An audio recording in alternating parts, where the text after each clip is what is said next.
Okay, Stephan Kinsella, happy birthday, my friend. Thank you, Jeff. Yeah, I mean, I'm at Chili's, as you can see from the logo behind me, at the Dallas Fort Worth airport. Yes. On my way to whatever, and but it's your birthday, and this is an awesome birthday because it's the first time that I can sing happy birthday and have it posted online without being charged royalties. That's right. Copyright is has been knocked down for the song, and so one small bit of freedom has been achieved. Happy birthday to you. Happy birthday to you. Happy birthday. I've got laryngitis. Birthday, dear Stephan. Happy birthday to me. Thank you. Yeah, but if you had held out that last tone, I could have harmonized with it, but it just didn't. Okay. So, yeah, but earlier you were being cynical and saying you don't even know what the phrase "happy birthday" really means. I was. Well, I turned 50 today, so I'm a little cynical. No, not really. I don't care. Oh, you turned 50, is that right? Yeah, half a century. Oh, that's awesome. Some people wrote me congratulations, like what, for surviving this long in this modern era when it's easy. Well, this is twice the average lifespan of a person in the 12th century, which is like 25 or something. Yeah, that's a good way to look at it. Yeah, people would just be able to legally drink, and then they would die. That would be. Yeah. So no, the ruling was great. What was it? A couple of weeks ago, right? A federal judge heard the claims and threw out this monstrous, basically extortion racket that's been going on for decades now. Well, are they going to return all the money? Well, the last I heard was that the attorney for the winning side is going to file a class action to try to seek back royalties that people have been extorted to pay for all these decades.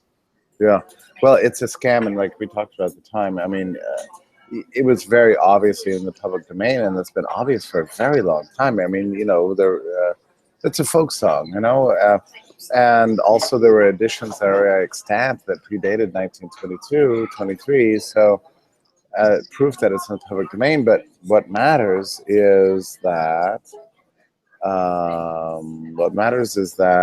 the guys with the deep pockets, can get their way, And this is the truth about intellectual property rights.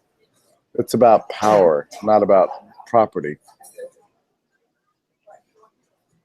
Yeah, absolutely. Basically, I just coined an awesome phrase, Stephan. Are you not going to acknowledge that? I take that as a birthday gift from you. Okay. You've added to the IP lexicon.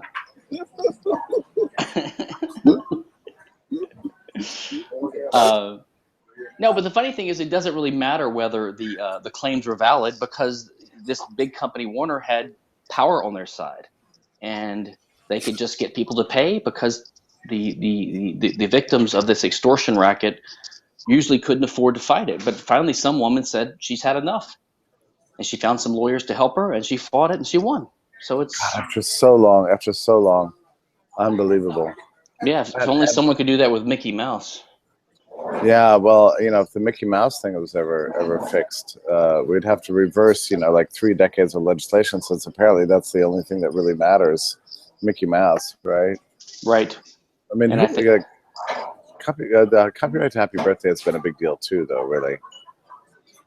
Ironically, you just leaned over, and when you did that, I saw the trademark registration symbol for the Chili's logo behind your head. So you're there's more IP right behind your head.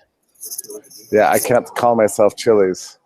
Well, if I open a restaurant called Chili's, I might trademark it, because I mean that's Chili's are pretty ubiquitous, So are you not allowed to use the word Chili's? I guess you can. You're not allowed to.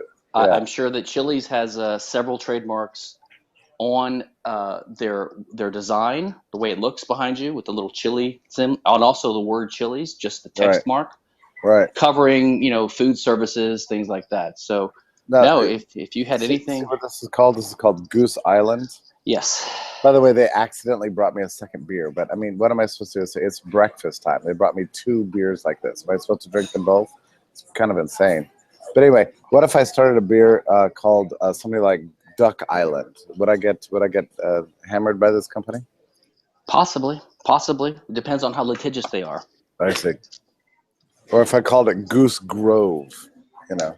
Yeah, like it's another one of these subjective intellectual property criteria, which is whether your use is confusingly similar to the average consumer or something like that. But I mean, the whole point is to signal to the consumer that we're pretty much like Goose Island, except we had to change the name slightly and we're cheaper or whatever, you know, whatever. Yeah, Coca-Cola, Pepsi-Cola.